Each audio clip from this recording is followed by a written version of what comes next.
And in addition, all of the members of the Senate Armed Services Committee, who I know gave Pete the vetting and the hearing that he deserved, and I'm glad that we all ultimately decided that the President's nominee for Secretary of Defense ought to be our actual Secretary of Defense, and we're here today. I'm going to say one final thing. If you look at what has separated President Trump from so many of the people who came before him, it is the view that, number one, we should be sparing in how we deploy our most precious resource, which is the men and women who are willing to put on the uniform and put their life on the line for this country. We shouldn't send them everywhere, but two, when we do send them anywhere, we ought to empower them with the tools necessary to fight and win quickly and come home afterwards. And that is what sets this administration apart, and that's what Pete Hegseth represents.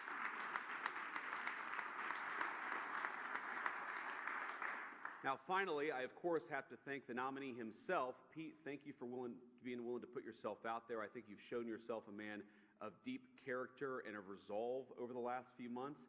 Jennifer, thank you for standing by, our new Secretary of Defense, and your beautiful family, from your kids to the extended family. You guys did a hell of a job.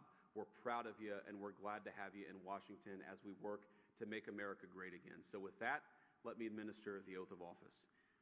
Kids, come on up. All right, put your hand on the Bible, raise your right hand, and repeat after me.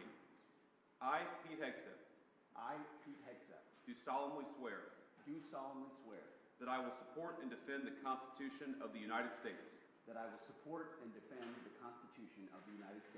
against all enemies, foreign and domestic, that I will bear true faith and allegiance to the same, that I take this obligation freely, without any mental reservation or purpose of evasion, and that I will well and faithfully discharge the duties of the office on which I am about to enter. So help you God? So help me God. Congratulations, Mr. Secretary.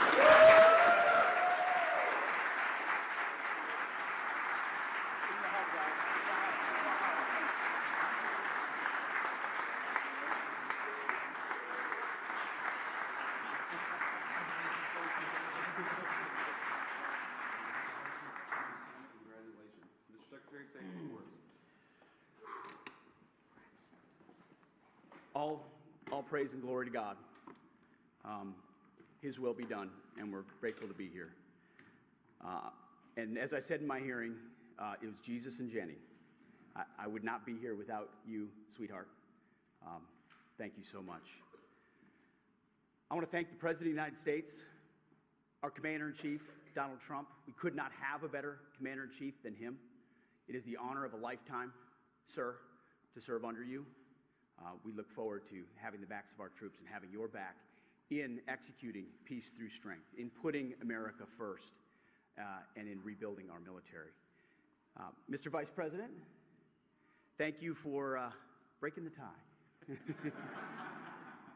It's not the last time, or not the first time, the headline reads, Junior Enlisted Marine bails out Junior Army Officer. And, you know, some people were saying, well, 50-50, that's too tight. And Senator Mark Wayne Mullen was nice enough to take my kids up to the gallery to watch the actual moment that the Vice President sealed the deal. And they came running in. They said, Dad, instead of being sad about 50-50, 51-50, they said, Dad, you won in overtime. That's the perspective I like. So thank you throughout this process, Mr. Vice President, for being incredible. I also want to thank the chairman of the Senate Armed Services Committee. So many members of the Senate Armed Services Committee, we became fast friends in this process. The advice, the consent, the wisdom, the guidance. I look forward to working with all of you and other senators to ensure the Defense Department has what it needs, that our nation has what it needs, and that we're prepared to defend it in all moments. To my staff, amazing staff who were with us this entire process, I see so many of you through thick and thin. We used to look at the betting odds every once in a while on this. It was low at one point. Never do that. But we defied them, and there were so many folks on the inside and then allies on the outside who stood by us every single moment, and we are eternally grateful for that. And I want to thank the warfighters. I want to thank the men and women wearing the uniform. And I've said this before when I speak, and I mean it. Every time I stand at a podium and there's bright lights and cameras, the first thing that goes through my head are the guys that I served with on the battlefield. The men and the women who I lock shields with and put my life on the line with, who never get the spotlight, who never have the cameras, who people don't know what they did in dark and dangerous places. But I know. And at the Pentagon, we're going to remember and we're going to know. We'll bring to that Pentagon, restore the warrior ethos in everything that we do, rebuild our military, and reestablish deterrence. We don't want to fight wars. We want to deter them, as you said, and we want to end them responsibly. But if we need to fight them, we're going to bring overwhelming and decisive force to close with and destroy the enemy and bring our boys home.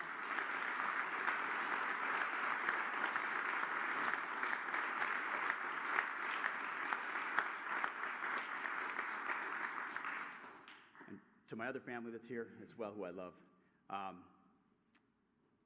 it's the honor of a lifetime. And I would be remiss if I didn't note one person in this room who doesn't expect to be recognized, but Captain Rougeau is here. He was my company commander on my first deployment in Guantanamo Bay. He was there on June 3rd, 2003, when I first swore in as a second lieutenant at Princeton University, and he swore me in.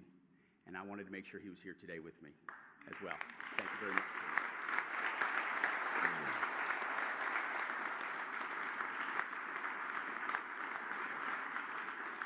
So, Mr. President, thank you very much to the American people. We have your back. We're going to get to work right away. God bless. Thank you.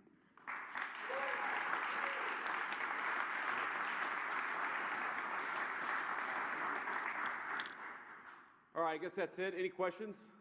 Why should women in the armed service trust you? Guys, let me answer that for the new secretary. All people in our armed services should trust him because he looks out for them and he's going to fight for them. And he's going to make sure that we have the kind of military that we can all be proud in, that we can all be proud of, and that, again, when we send it to do a job, we do it well, we do it quickly, and then we get the hell out. And that's what Secretary Hegseth is going to bring to the Department of Defense. Anything else? Are you worried about any of the nominees coming really close to the line as we saw with Hegseth last night? You know, as I learned with the Buckeyes just a week ago, when you win the championship, you don't give a damn what the score was. We won the championship on this one. We've got a great Secretary of Defense. We're proud of him, and he's going to do a great job. Thank you all. Take care.